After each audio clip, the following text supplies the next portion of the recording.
In this video, 7 maps that blew my mind.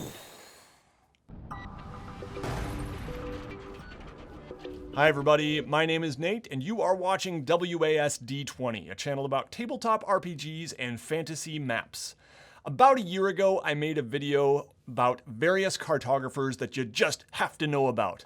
Some of my favorite cartographers. However, when I was making that video, I did come across some maps that I really wanted to talk about that weren't really from well-known cartographers. They might have been from artists who are really talented and just happened to make a map one time.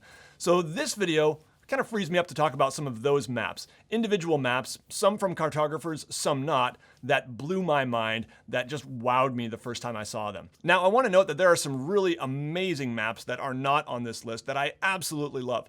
Maps like the Middle-earth map, or Mappa Mundi, for example.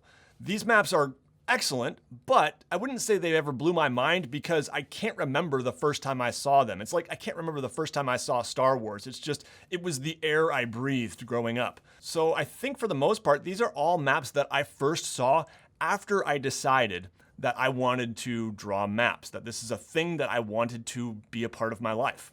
So I do hope you enjoy my list of maps. I would love to hear what you think too down in the comments below. What are some of your favorite maps? And hopefully there's some on my list that you haven't seen before. Before we get into the maps, I do want to thank my sponsor for this video, World Anvil. World Anvil is a great tool for game masters, world builders, and storytellers of all types, providing everything you need to stay organized and keep things looking great. You can write articles about places, characters, link them to each other or to maps, and it's a great place for RPG players to keep their own character sheet and notes as well. They're always improving their service based on user feedback. They've got a really active, huge community, and they've recently added new D&D 5th edition character sheets with even more automation. They have a ton of other new RPG systems and so many great features. So go try World Anvil right now for free, or you can sign up for a paid subscription to unlock even more cool features. Thanks, World Anvil. Starting us off here today, this map of Forbidden Lands. Now, I actually had a bit of trouble finding the artist for this map, but according to one of the mods on the Free League Discord server, it was Nicholas Brandt, who also did some interior art in the books. Beautiful map. I absolutely love this map. I have looked at it so much and drawn so much inspiration from it over the last couple years. It's the map that's in the cover of the core books. And, man, let's just zoom in here and take a little bit of a look. There is so much detail here. I love the high contrast style of the mountains.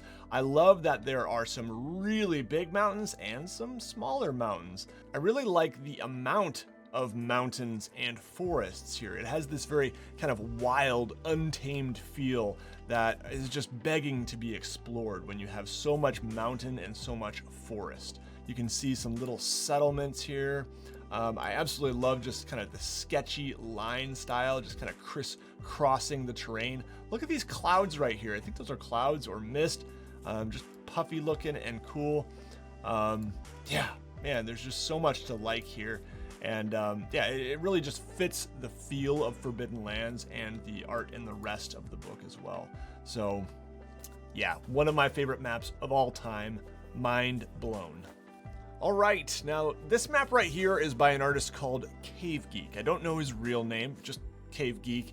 And what he does is incredible. He actually hand burns into leather. This map is made on buckskin, and it's an incredible process that he's actually documented on YouTube, and I'll put a link to the video where I saw this Skyrim map being made. First with the burning of the leather, and then by painting with bone and with his fingers. So yeah, it's an incredible process. He tries to keep it very primitive and true to the name Cave Geek, and it's absolutely incredible. He's got some that are even more detailed and mind-blowing in my opinion, but I chose this one because it's the first one I saw, and it just really stuck with me. Plus, I love Skyrim. So yeah, definitely check out his stuff. If you want to own one of these, it's going to cost you several $100s. I've actually seen them myself in person at GaryCon, and yeah, I mean, they are breathtaking to behold. So definitely interesting to check out. But he does sell also some paper prints of these maps for a much more affordable price. So yeah, incredible map, just a really unique process that did categorize for me as mind-blowing. Next up, we've got the new map of Hot Springs Island. Now, this map actually won an Emmy a couple years ago for Best Map, and yeah, it's obvious why. This map is just a lot of fun. It's an incredibly unique style in terms of being just colorful and cartoony. They actually sent me a copy of this map, a poster copy of this map a few years back, and I'm gonna zoom in on that one just because it's a little more high-res image here, and you can just see all the craziness going on in these various locations across this map. Yeah, it's just a lot of fun, super unique. I think we can all safely say no one has seen a fantasy map quite like this, especially for an RPG setting. So this map is done by Jason Thompson, and yeah, Jason, you killed it, man. Well done. I love this map. Now, a lot of the maps I'm showing in this video are very kind of bombastic and unique styles. This one right here is a really classic style. This is the Narnia map by Daniel Reeves, and I think this one was originally made for the Narnia films, which came out about 20 years ago now, maybe 15. And yeah, I absolutely love this map. It's really like the quintessential fantasy map in a lot of ways to me. And it's one of the first maps I saw when I started drawing maps myself and just went around the internet looking for inspiration. I really love the mountains, just the jagged shape of the mountains, the very nice shading on the mountains as well. And I absolutely love the trees. I would actually describe these forests as cute. The trees are just kind of this rounded coniferous look. They have nice shadows. There's a variety of colors. They just look really great. I think the shadows especially really add to this. The other thing about this map is it's clearly a map for a story. It is not just trying to show the major cities of this world. It is trying to show significant points in the history of this world or in the story of The Lion, the Witch, and the Wardrobe. Because you have the wardrobe right here, and you have the lamppost, the Beaver's Dam. These are not major locations in terms of being great cities and things like that, but they made the map. You've also got this really nice red calligraphy here. It looks like it might have been done on paper originally. I can't tell. But yeah, this map is just beautiful. I love the border too. Anyway, I could go on and on. Dungeon maps. I don't have any dungeon maps on this video so far, so here we have one. So why is this so mind-blowing? It's really all about the bombastic style here. It's very metal in a lot of ways, and that's true of a lot of art for dungeon crawl classics. So this is a Doug Kovacs map, and he does a lot of the maps for dungeon crawl classics modules.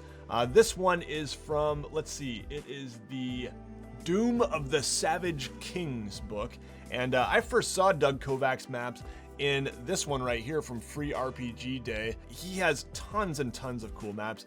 This one, however, is just one of my favorites. I love the look of this. I think it's a lich on the throne. You've got the entrance that over on the right side, the crawl space entry. You've got a side view of the map. You've got the top-down view of the map. You've got all kinds of smoke around the edges. It's just really in your face. It is visually a loud map. You cannot ignore it. And in some ways, it's not a great player version of the map. Like, I don't think I would put this on my virtual tabletop and actually use it in that way. But it's meant, I think, to inspire the dungeon master, and it does so very effectively. Just kind of conveys that feeling and that mood that you're going for in Dungeon Crawl Classics. So, love this map, and really like a lot of Doug Kovacs maps. All right, now this map right here is from Maxime Plas, or Max's Maps, and I think this is the only one on the list today that actually is a cartographer who made my list a year ago on that one about the map makers. So this map right here is absolutely mind-blowing to me, just because the first time I saw it, it was the colors, the rich, deep colors, this like dark navy blue for the water, and then this kind of beautiful yet ugly yellowish green on the land. It really works together, and yeah, and he's an amazing artist, but the actual color is the thing that really caught my eye the first time. The green of the forests here as well. It's just beautiful.